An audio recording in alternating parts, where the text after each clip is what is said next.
بسم اللہ الرحمن الرحیم۔ السلام علیکم۔ میرے رب کا وعدہ ہے، جو کسی کا برا نہیں چاہتے ان کے ساتھ کوئی برا نہیں کر سکتا۔ یہ میرے رب کا وعدہ ہے۔ وہ دل جن میں نفرت نہیں ہوتی، اللہ ان کی ہر مشکل خود آسان کر دیتا ہے۔ جو دوسروں کے لیے خیر مانگتے ہیں، رب ان کے لیے رحمت کے دروازے کھول دیتا ہے۔ صاف نیتوں والے کبھی تنہا نہیں رہتے، کیونکہ رب ان کا ہم سفر بن جاتا ہے۔ آج انشاءاللہ سورہ دوحہ کی آیت نمبر 8 سے سٹارٹ کریں گے۔ اس کا ترجمہ اور تفسیر تفہیم القرآن سے بیان کروں گی، جو اہل سنت جماعت کے لیے ہے۔ اعوذ باللہ من الشیطان الرجیم، بسم اللہ الرحمن الرحیم۔ اور تمہیں نادار پایا اور پھر مالدار کر دیا۔ اس کی تفسیر ہے، نبی کریم صلی اللہ علیہ وآلہ وسلم کے لیے آپ کے والد ماجد نے میراث میں صرف ایک اونٹنی اور ایک لونڈی چھوڑی تھی۔ اس طرح آپ کی زندگی کی ابتدا افلاس کی حالت میں ہوئی تھی۔ پھر ایک وقت آیا کہ قریش کی سب سے زیادہ مالدار خاتون حضرت خدیجہ نے پہلے تجارت میں آپ کو اپنے ساتھ شریک کیا۔ اس کے بعد انہوں نے آپ سے شادی کر لی اور ان کے تمام تجارتی کاروبار کو آپ صلی اللہ علیہ وآلہ وسلم نے سنبھال لیا۔ اس طرح آپ صلی اللہ علیہ وآلہ وسلم نہ صرف یہ کہ مالدار ہو گئے، بلکہ آپ صلی اللہ علیہ وآلہ وسلم کی مالداری اس نوعیت کی نہ تھی کہ محض بیوی کے مال پر آپ کا انحصار ہو۔ ان کی تجارت کو فروغ دینے میں آپ کی اپنی محنت و قابلیت کا بڑا حصہ تھا۔ آیت نمبر 9، لہٰذا یتیم پر سختی نہ کرو۔ اس کی تفسیر ہے، یعنی تم چونکہ خود یتیم رہ چکے ہو اور اللہ نے تم پر یہ فضل فرمایا کہ یتیمی کی حالت میں بہترین طریقے سے تمہاری دستگیری کی، اس لیے اس کا شکرانہ یہ ہے کہ تمہارے ہاتھ سے کبھی کسی یتیم پر ظلم اور زیادتی نہ ہونے پائے۔ آیت نمبر 10، اور سائل کو نہ جھڑکو۔ اس کی تفسیر ہے، اس کے دو معنی ہیں۔ اگر سائل کو مدد مانگنے والے حاجت کے معنی میں لیا جائے تو اس کا مطلب یہ ہے کہ اس کی مدد کر سکتے ہو تو کر دو، نہ کر سکتے ہو تو نرمی کے ساتھ معذرت کر دو، مگر بہرحال اسے جھڑکو نہیں۔ اس معنی کے لحاظ سے یہ ہدایت اللہ تعالیٰ کے اس احسان کے جواب میں ہے کہ تم نادار تھے، پھر اس نے تمہیں مالدار کر دیا۔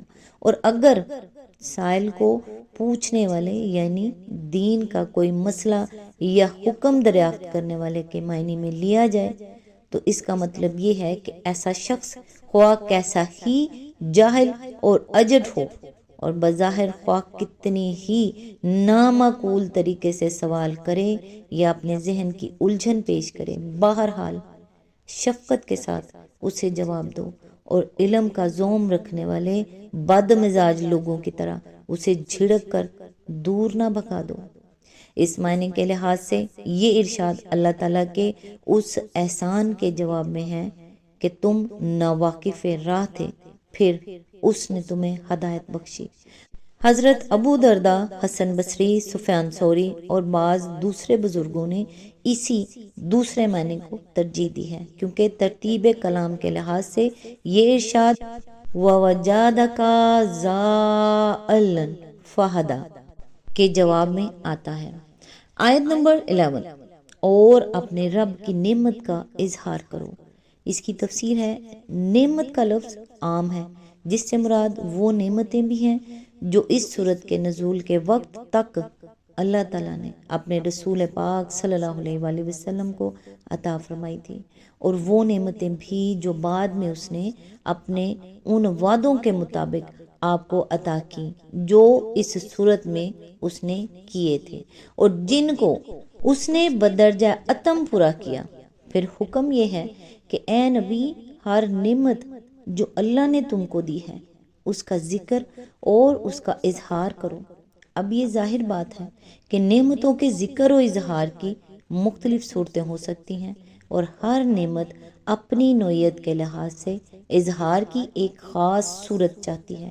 مجموعی طور پر تمام نعمتوں کے اظہار کی صورت یہ ہے کہ زبان سے اللہ کا شکر ادا کیا جائے اور اس بات کا اقرار و اعتراف کیا جائے کہ جو نعمتیں بھی مجھے حاصل ہیں یہ سب اللہ کا فضل و احسان ہے، ورنہ کوئی چیز بھی میرے کسی ذاتی کمال کا نتیجہ نہیں ہے۔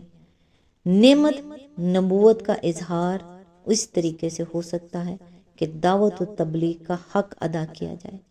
نعمت قرآن کے اظہار کی صورت یہ ہے کہ لوگوں میں زیادہ سے زیادہ اس کی اشاعت کی جائے اور اس کی تعلیمات لوگوں کے ذہن نشین کی جائیں۔ نعمت ہدایت کا اظہار اسی طرح ہو سکتا ہے کہ اللہ کی بھٹکی ہوئی مخلوق کو سیدھا راستہ بتایا جائے اور اس کام کی ساری تلخیوں اور ترشیوں کو صبر کے ساتھ برداشت کیا جائے۔ یتیمی میں دستگیری کا جو احسان اللہ تعالیٰ نے کیا اس کا اظہار یہی صورت چاہتا ہے کہ اللہ کے محتاج بندوں کی مدد کی جائے۔ غرض یہ ایک بڑی جامع ہدایت تھی جو اللہ تعالیٰ نے اپنے انعامات و احسانات بیان کرنے کے بعد اس مختصر فقرے میں اپنے رسول مقبول صلی اللہ علیہ وآلہ وسلم کو دی۔ سورہ دوحہ یہاں مکمل ہوئی۔ نیکسٹ انشاءاللہ سورہ شرح آیت نمبر 1 سے سٹارٹ کریں گے۔ اللہ تعالیٰ سے دعا ہے کہ اللہ تعالیٰ آپ سب کو سکون قلب عطا فرمائے اور تاحیات ایمان کی سلامتی، عافیت، صحت و تندرستی کے ساتھ شاد اور آباد رکھے، اپنے سوا کسی کا محتاج نہ کرے، آمین یا ارحم الراحمین۔ ہمارے والدین، ہمارے عزیز و قارب، دوست احباب اور ہم سے پہلے جو اس دنیا سے رخصت ہو گئے ہیں، ان کی مغفرت فرما کر ان کی آخرت کے درجات بلند فرما دے اور جنت الفردوس میں اعلیٰ مقام عطا فرما دے۔ ان کی آخری آرام گاہوں کو اپنے نور سے پر نور کر دے۔ روز محشر ان کے حساب کو آسان کر دے، ان کی منزلوں کو آسان کر دے، ان پر اپنا رحم والا معاملہ فرما، آمین ثم آمین یا رب العالمین یا غفور الرحیم۔ اللہ سبحانہ و تعالیٰ آپ کو دونوں جہانوں کی بھلائیاں عطا فرمائے، آمین ثم آمین۔ نیکسٹ ویڈیو تک کے لیے دعاؤں میں یاد رکھیے گا۔ اللہ حافظ۔